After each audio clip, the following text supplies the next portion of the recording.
बड़ी खबर आ रही है।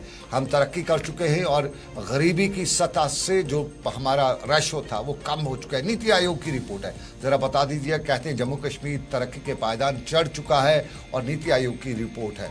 फिलहाल जो सिचुएशन है गरीबी की, उस हवाले से परसों ही श्रीनगर में जब हज कमेटी के जो हज के लिए फॉर्म भरे जा रहे थे तो तब बताया जा रहा था कि अभी गुर्बत बहुत ज़्यादा है, लेकिन 2.81 तक पहुंची हुई है ये 2022-23 में। तो क्या वाकई में नीति आयोग की रिपोर्ट है? बिल्कुल सनम, जिस तरह से चंद रोज कबल ही नीति आयोग की जानिब से जो मुल्क के अंदर रिपोर्ट उन्होंने जारी की थी, जिसमें कहा गया था कि करीब 25 करोड़ लोग जो मुल्क के अंदर हैं वो गरीबी से वो बाहर आए हैं, यानी कि गुर्बत कहीं ना कहीं उस पर आहिस्ता आहिस्ता मरकजी सरकार की जानिब से काबू पाया जा रहा है। उन्होंने इसमें एक अहम वजह करार दी थी कि मरकजी हुकूमत की जानिब से जो स्कीमें सरकार जो स्कीमें मुतारिफ की गई थी, जिनसे आवाम को कहीं ना कहीं डायरेक्टली उनको फ़ायदा मिल रहा है, उसकी वजह से ये गुर्बत आहिस्ता आहिस्ता कम हो रही है, ख़त्म हो रही है। लेकिन अब जम्मू कश्मीर के हवाले से जो खबर आ रही है कि जम्मू कश्मीर में भी गुर्बत जो है वो कहीं ना कहीं कम हुई है और जो गरीबी की सतह यानी कि वो 2.81%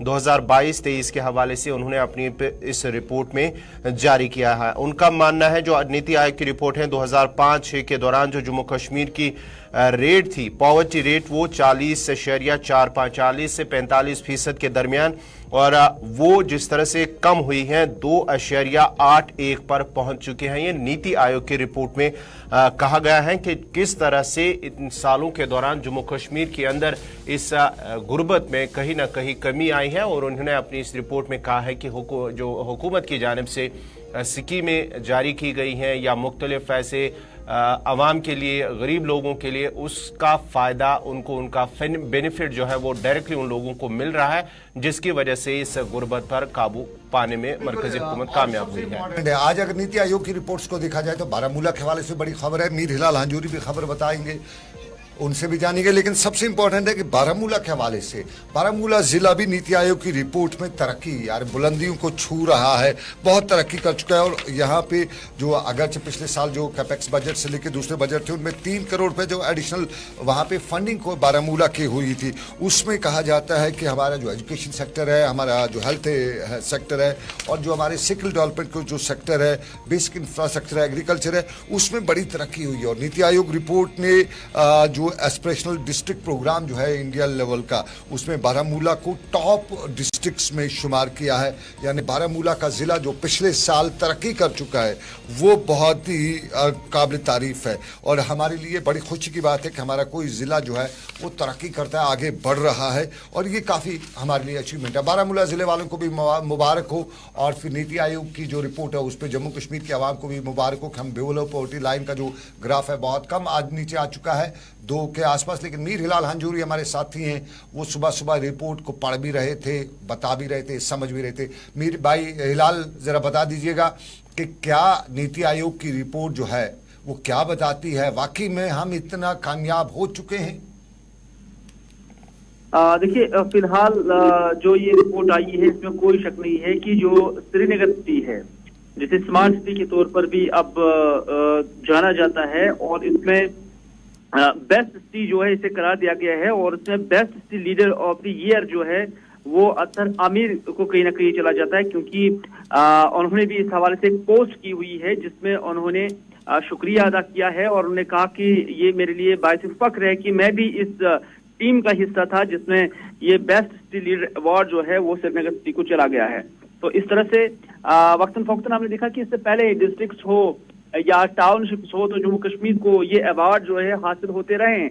लेकिन आपको याद ही होगा कि जब स्मार्ट सिटी का जिक्र हो और इसमें फॉरेन डेलीगेशंस का आना हो और उसके बाद ये सिटी अगर बेस्ट लीडर अवार्ड हासिल ना करे तो फिर कौन सी सिटी ऐसी होगी। तो इस हवाले से अतर आमिर ने भी इस जिमन में इस चीज के लिए शुक्रिया अदा किया है और ट्वीट भी उन्होंने की है जिसमें उन्होंने कहा कि पूरे इंडिया के अंदर जम्मू कश्मीर को और श्रीनगर को ये अवार्ड मिलना ये उनके लिए बाइस फख्र है, क्योंकि पिछले 3 साल के अंदर वो भी इस टीम का हिस्सा बने जिसकी वजह से आज ये अवार्ड जो है श्रीनगर सिटी को मिल गया है। श्रीनगर सिटी को बेस्ट अवार्ड मिला है। बिल्कुल अपने नाज़रीन को बताते चले, best smart urban mobility award जो है वो श्रीनगर सिटी को मिला है। और Athar did a wonderful job as commissioner Srinagar municipal corporation. और स्मार्ट सिटी का जो सीईओ था उसमें उन्हें बहुत मेहनत की है। और एक तरह से हम देख सकते हैं कि आज भी अगर हमारा श्रीनगर का स्मार्ट सिटी का जो इंफ्रास्ट्रक्चर है, जो स्ट्रक्चर है, अभी उतना नहीं है।